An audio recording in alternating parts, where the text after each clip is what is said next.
Almighty and everlasting God, who presides over all things in heaven and on earth, come and preside over these deliberations so that those that make the decisions may be guided by your wisdom.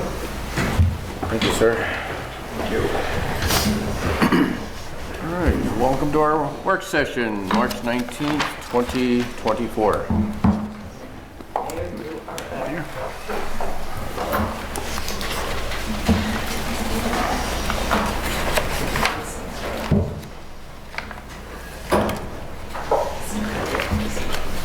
Am I up?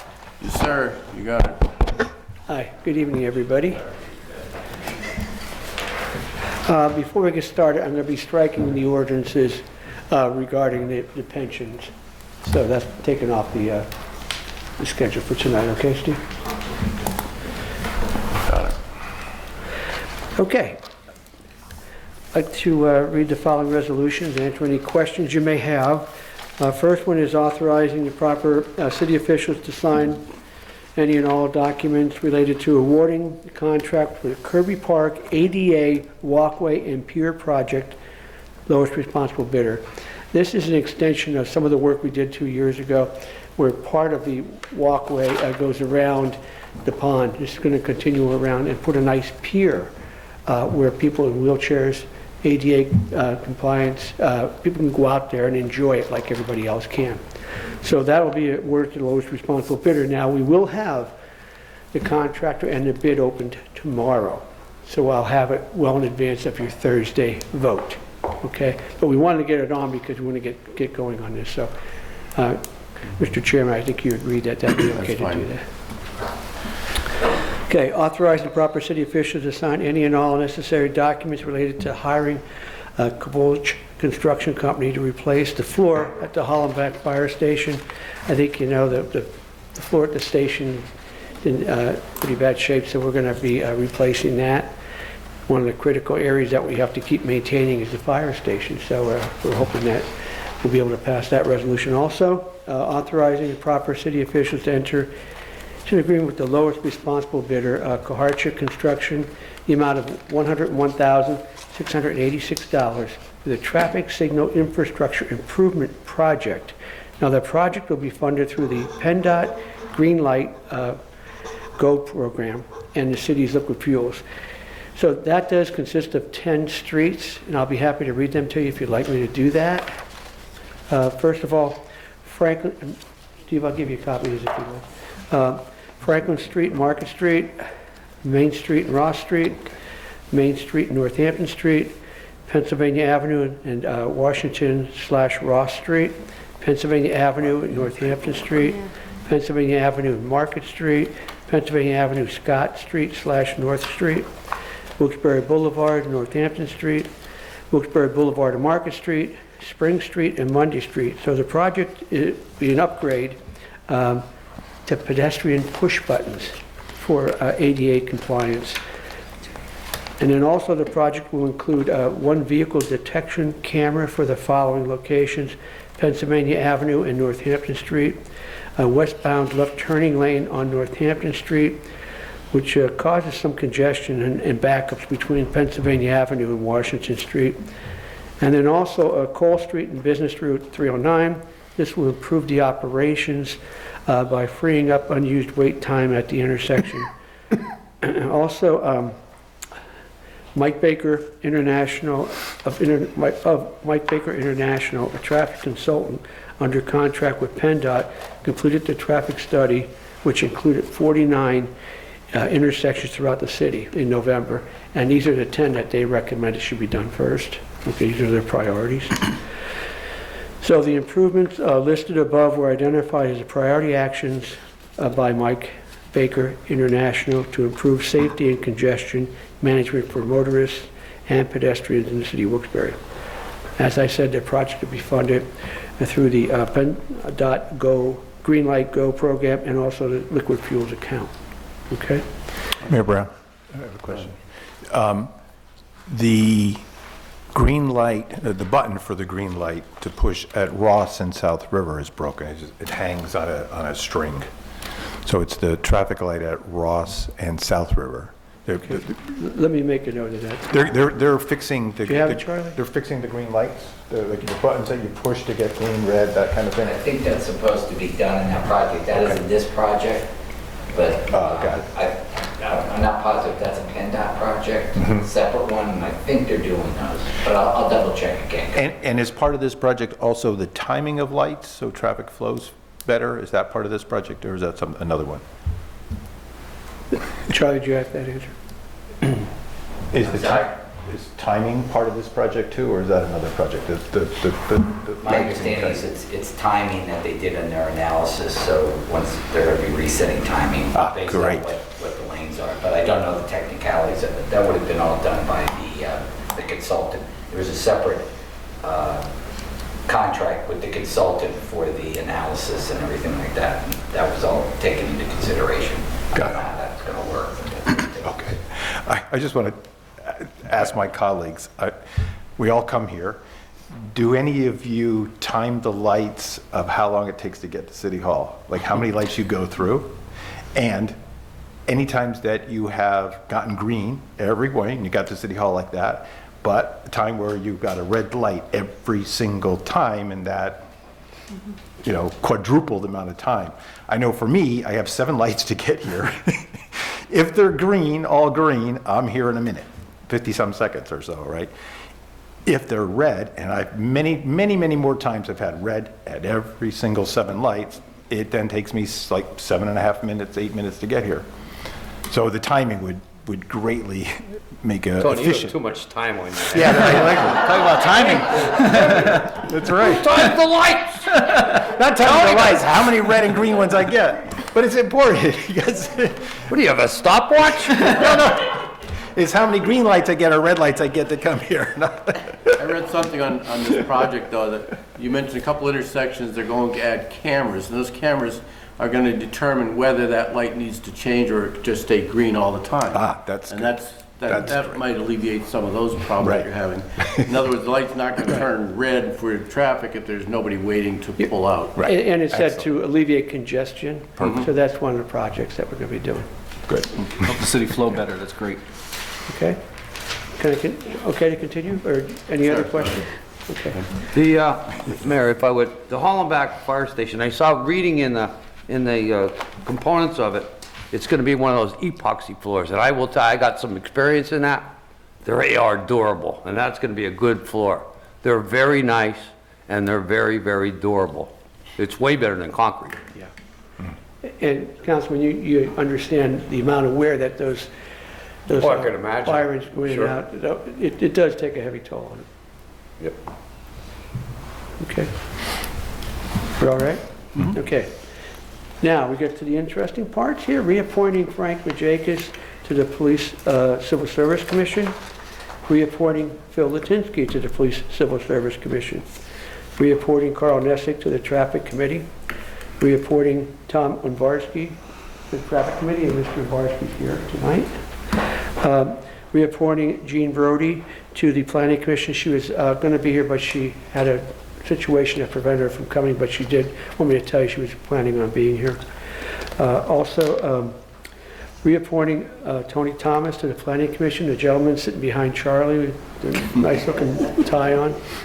And then also appointing Dave Wilson, the gentleman behind me. As you may or may not know Dave, but his career has been an architect, and we need an architect on the committee. So Dave has agreed to be here tonight and to, with your approval, join that Thank you, David. the commission. He's more than welcome if he wants to say a few words or address us. Either one, nobody. I was told that Chairman Barrett would give a written. You were told wrong. Dave, would you care to introduce yourself briefly? Thank you very much. I hope I live up to everyone's expectations. And I think that Tony, it might be handy for Tony to have one of those buttons. A remote, right? You can't live in the police car. You gotta go to the police car, you hit the button. Although there are some lights in the city that have sensors, so they will switch with us. At the Boulevard and Cole has one, I know of that when we have our emergency lights, the strobe in the front will change it to keep the traffic. Oh, So you need an emergency light. So I need a strobe on my car. I got a guy. Or maybe you leave your house a minute earlier. That's right. And I just want to say that Dave also serves on our Lower South Valley Land Bank Commission. So he does a great job, and we really utilize his expertise in architecture. Thank you for Thank you, Dick. stepping up. Thank you. Thank you. Thank you for the opportunity. Okay, Mayor. Is there anything else for the mayor? Good. Okay, Mr. Belisco. I just want to say, happy to be back finally. It's driving me nuts not being here. But I followed both meetings that I did miss online. And I want to thank everyone for the nice get well gift I've gotten. Kathy could attest to this. There was cookies stacked up that high, and it was a tray about this big. Between myself and my triplet grandsons, they were gone in 2 days. There you go. But thank you all.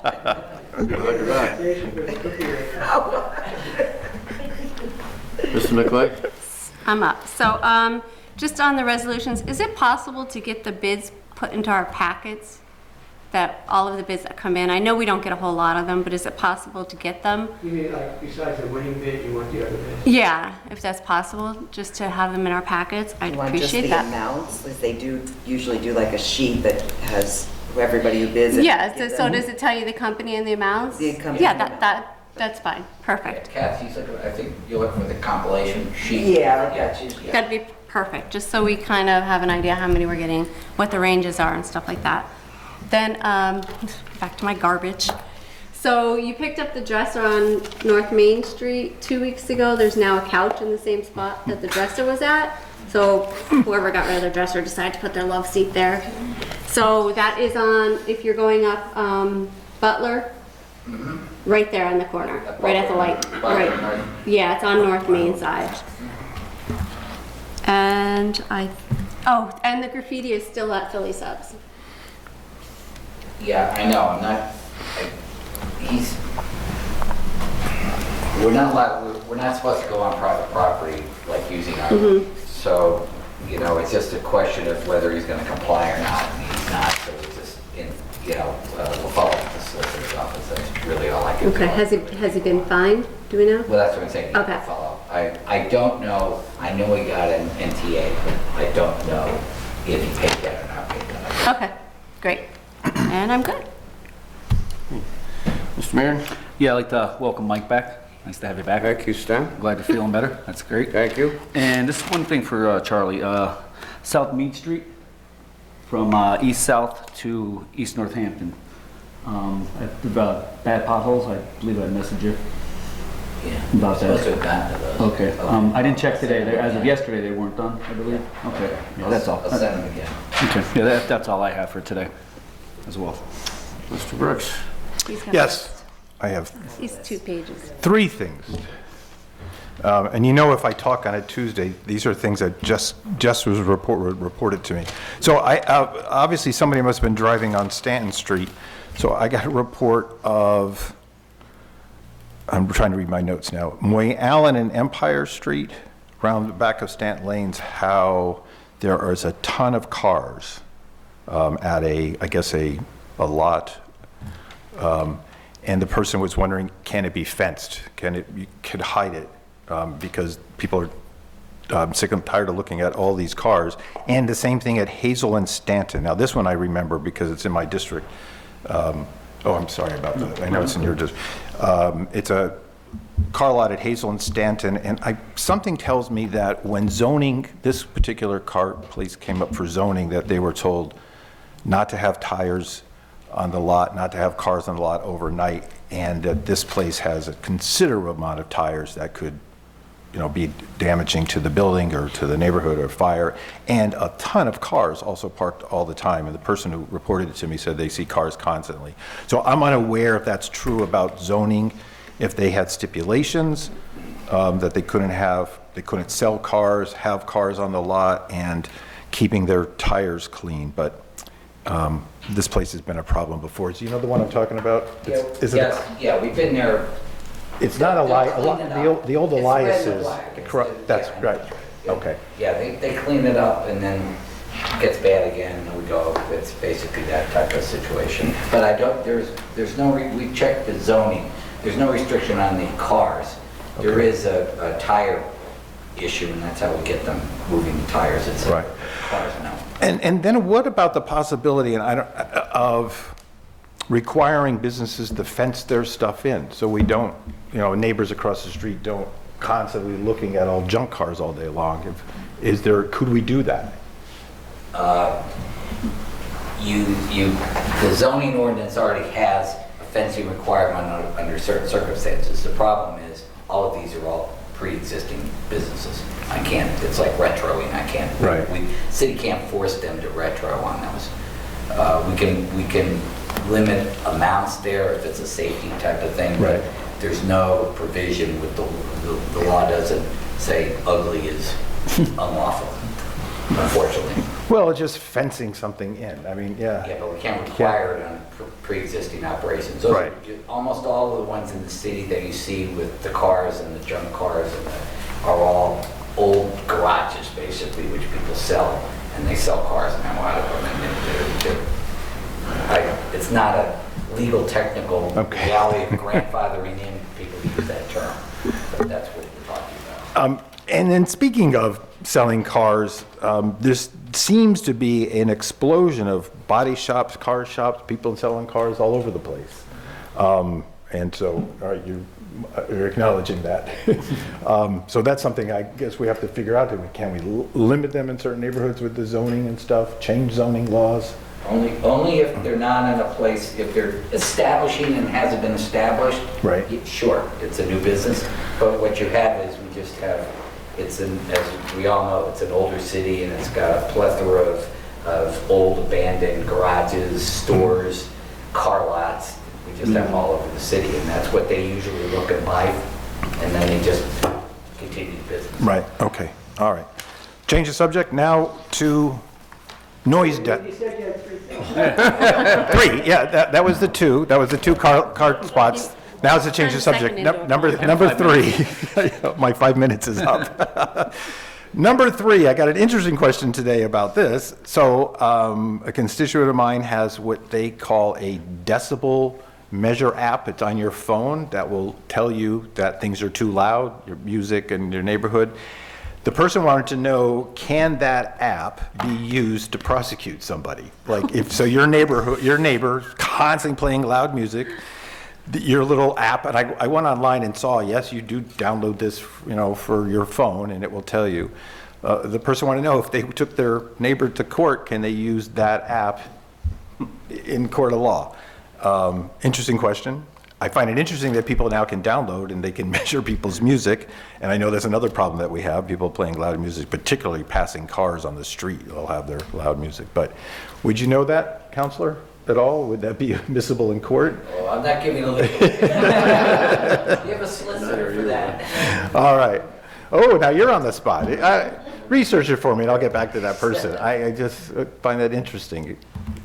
Could that be used? I would imagine police officers have decibel reading devices. I would think it would have to be certified. Yeah, somehow certified, right? Yeah.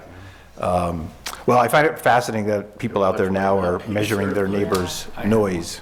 You have one of those apps? Okay. Tony, All right, that's all. we keep explaining to people that if there's a nuisance property, call 911. Right. That way the officers have a record, and when they go back and continually go back, now we have a record of that. So any instance at all, call 911. And you're not bothering the people at 911, you're not bothering our officers, but it helps our officers. Correct. When they continue to go back to the same place and they've gotten 4 or 5 calls that day. So we just keep asking people, Mayor, Linda Joseph hosted a meeting at her neighborhood group with the head of 911, where we talked to the whole neighborhood and said, yeah, please. It's amazing how many people won't be calling 911. So, thank you. Oh, sorry. I have something else. I'm done. Back to you. I'm sorry. Is it me now? Tony reminded me of an issue. The old Master Chemical, Charlie. The fencing came off again. I'm getting pretty good told about it, I should say. The neighbors are tired. I mean, and basically it is junk cars in there. To me, they're not junk. I love them, but they're you know, flat tires and windows out and all that kind of stuff, but they're beautiful cars in my mind. But, you know, if we can ask them to maybe put up better netting, you know, or something along those lines, could you get, We've been on it, but, yeah. all right, thank you. Okay, and Mr. Thomas? All right, I'm good this week. Good this week? Okay. Unless you need me to talk about my planning appointment. You can't hear something. Okay, the only thing I have, Charlie, is those wires on Gardner Ave are still real low. And I know Friday, the garbage truck will be back in there again. Maybe if you can just remind them to be careful about that until we do get it. I don't want to see them pulled totally down. Of course, if we pull them down, then we'll know who they belong to. The problem there is that nobody is laying ownership to the lines that are hanging real low in the street. And everybody puts up communication wires, Verizon and Loop and everybody else's wires up there. And there's some hanging real low and nobody wants to take ownership to them to fix them. Of course, the easiest way is cut them, then you know what they were. And take them down and people be... Get a tractor trailer down that street and you'll find Well, out. the garbage truck was down there on Fridays and has been doing a job on them too, so. But I know they're working on, they're trying to identify who actually owns the wires, but, and that's all I have. Nothing else, council? I'm good. Okay, motion to adjourn? Motion. Thank you, sir. See you Thursday.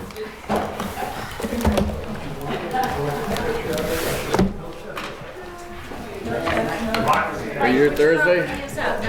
Yeah, I'll be